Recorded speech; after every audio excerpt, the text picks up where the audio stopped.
નવસારીના વાસ્તામાં કોંગ્રેસના ઉમેદવારે ઉમેદવારી નોંધાવી તાલુકા પંચાયતની 28 અને જિલ્લા પંચાયતની 7 બેઠકોમાં ફોર્મ ભર્યા।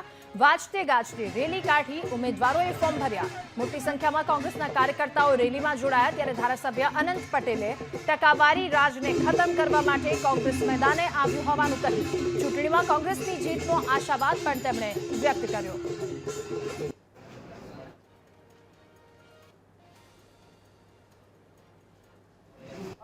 तालुका पंचायत सीट पर तेमज वास्ता तालुकानी 7 जिला पंचायतनी सीट पर अमे उम्मीदवारी पत्र आज भरवा जई रह्या छे अने रेली स्वरूपे खूब मोटा खूब जनमेदनीनी साथे अलग अलग ज्ञातिना लोकोनी साथे एक थईने आपणे लड़वानुं छे। कोई पण उम्मीदवार होय आपणो उम्मीदवार पंजो छे अने आवनारी 26 तारीखे अमे तमाम सौथी वधारे मतदान करीने अमे 28મી તારીખે તાલુકા પંચાયત પર કોંગ્રેસનો ઝંડો લહેરાવી।